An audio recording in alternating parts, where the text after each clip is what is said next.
So,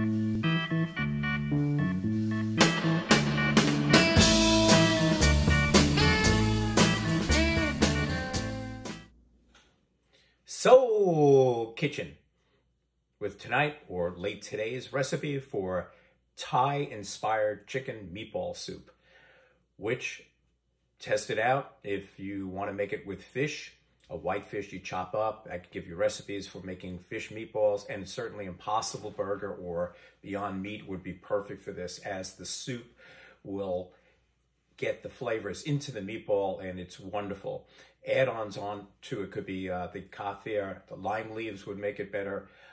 If you don't want to use fish sauce, you can certainly use one of the amino acid to replace that saltiness of it. And as far as spice, I followed it directly using a jalapeno. The next time I do it, I will probably use one of these babies, known as habaneros, because I like it really spicy. How spicy do you like it? Well, when my daughter began dating, I said to her, what I'm going to do whenever you bring a boy over is say to that young man, hey, do you like to eat hot foods? Knowing young men, they'll say, oh yeah, I like to eat hot foods. And I'll say, oh, would you want to join me in eating a habanero? And they say, what's that? I say, well, it's the world's hottest pepper. At that time it was. Since then they're hotter, but that's 500,000 Scoville and it's pretty hot.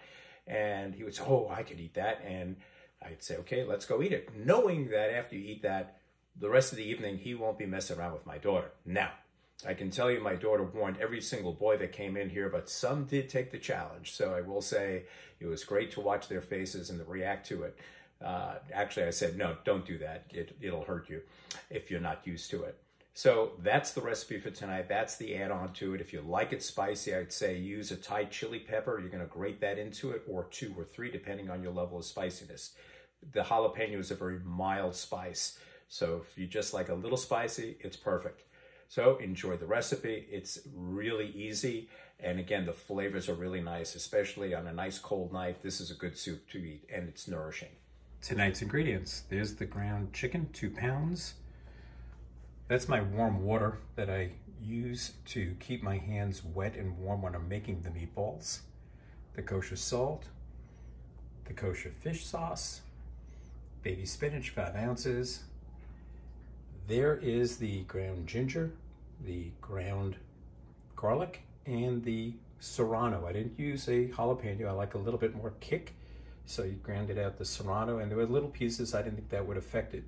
I'll let you know. There is the chicken broth. And these are packets of coconut oil, which I found interesting. They're about 1 tablespoon each. So that'll make it easy to measure out for the oil. And there are the limes. Squeezing limes, I find that if you put it in the microwave, depending on your microwave, on high for about 20 seconds, no more than a minute. If you go a minute, it's going to come out hot and possibly break open the lime, but it makes it easier to juice if it's warmed up a little bit. And one last thing, the coconut milk you see is upside down. What I found with coconut milk is if you open it from the top, it's usually solid. The bottom has liquid in it. And so I pour the liquid in first and then scoop out the solids. This way it doesn't come shooting up when you put pressure on the top. The diameter of my pan is 12 inches. The yield was 16 meatballs. I weighed it out on a scale, just the first one, to get an idea about what 2 ounces of meatballs would look like. After that, just went for the approximate size, so it made it a lot easier, especially with the warm water around my hands. So this is going to go to 5 to 8 minutes, according to the recipe. So about 4 or 5 minutes, I'll flip it over. Just turn the meatballs over, nice and brown on that one side, dark brown. So 4 more minutes until I take them out. Okay, the meatballs after about 8 to 9 minutes, and I did put in another packet, another tablespoon of the coconut oil. See, it's melting. I'm leaving little pieces of chicken in there. I think it's going to add flavor to the broth. And it's brown on the bottom, but I think when I stir up the coconut milk and the chicken broth into it, it's going to come off the bottom of the pan. I also turned the heat off just to show you this.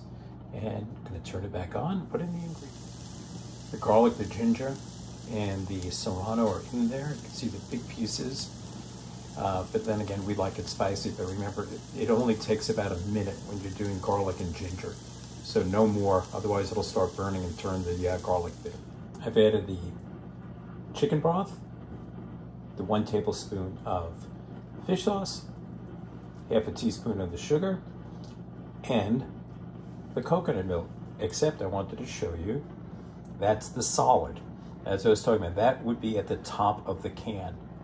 So now I'm going to open up the other side. Fortunately, this has one of the pull tabs to make it even easier, and then just scoop that and put it into the mixture and then let it come to a simmer.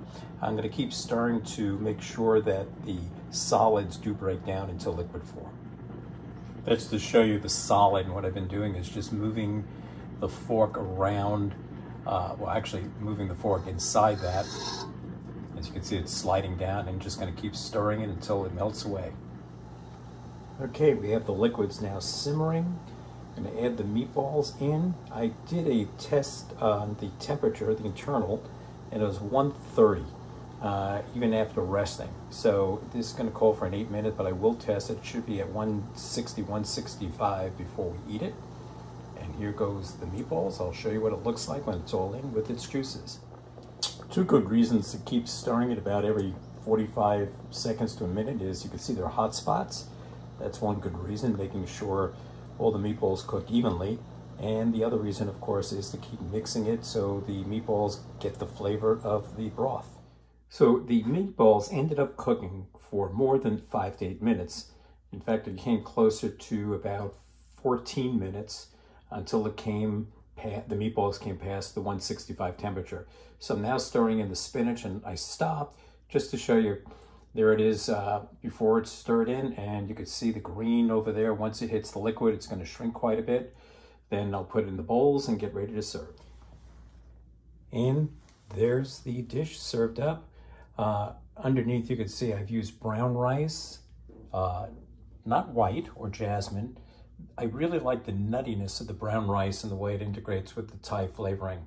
Remember, you could always add more spice to it. I probably will, but to each his own. Enjoy.